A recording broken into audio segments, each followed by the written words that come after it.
I was in junior high school, my school had a field day, and all the students participated.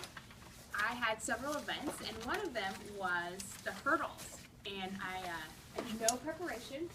I had never done it before. And so the first hurdle, I ran toward it, jumped it, hoping to clear it, and I fell flat on my face. And I got 2 bruises on my shin, about this size, for the last about a couple of weeks.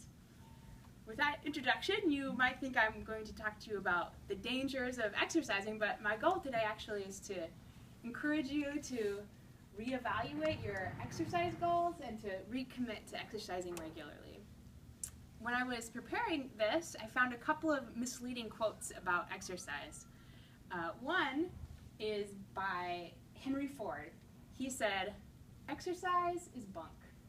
If you're healthy, you don't need it, and if you're sick, you shouldn't take it." Another quote was by Neil Armstrong. He said, "I believe the good Lord gave us a finite number of heartbeats, and I'll be damned if I use mine running up and down a street." Despite their fame, these gentlemen do not, their views on exercise don't match medical professionals' views. The Mayo Foundation for Medical Education and Research, they have published 5 benefits of exercise.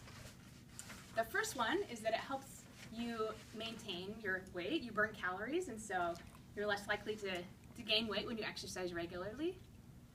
The second benefit is that it helps prevent certain diseases. Diseases like high blood pressure or heart diseases, type 2 diabetes, and even some types of cancer, the chances of getting those are reduced if you exercise regularly. A third benefit is that it improves your mood. When you're exercising, chemicals are released in your brain that make you feel better about yourself, about your environment. The fourth benefit is that it increases your energy. It makes your heart and your lungs work more efficiently, and so even when you're not exercising, you have a little bit more energy. The fifth and final benefit is that when you exercise regularly, you can fall asleep at night easier, and you reach a deeper sleep quicker. So exercise has a lot of benefits. I'm sure you're familiar with many of those benefits. But what exactly constitutes exercise? Again, I found a couple of misleading quotes. One is by Mark Twain. He said, "I never take any exercise unless it's resting and sleeping." Oscar Wilde said, let me think, I forgot it. He said that, "I often take exercise. Only yesterday, I breakfast in bed."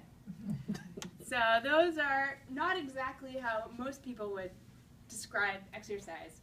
The Cleveland Clinic, they have 4 categories. They say that aerobic exercise is important. Those are exercises that I'm pretty familiar with: running, jogging, swimming, things that get your heart rate going. Benefit of that is that it helps your endurance, it helps lower your resting heart rate, and helps you relieve stress, so it's an important form of exercise. Another form of exercise that's important is resistance exercise. Those are things you do with weights or with a resistance band, and those are good because it helps your bones be strong. It also helps your metabolism, helps burn a little more calories when you have a little bit more muscle. Third form of exercise is stretch exercises, and there are 2 forms of stretches. You can do stretches that you hold, static, that you hold for a few minutes and then release. Another one is dynamic stretches, and those are things that you do, like stretches that you do in motion. And those are important exercises because it helps, as we get older, maintain a range of motion that we can do without pain. It's important to do. It's important. And then the final form of exercise is balance exercise. And before doing this, I hadn't really thought much about that as being a form of exercise. But they said it's important because we kind of lose balance, with time, and so we can help prevent that or slow that process by doing balance exercises.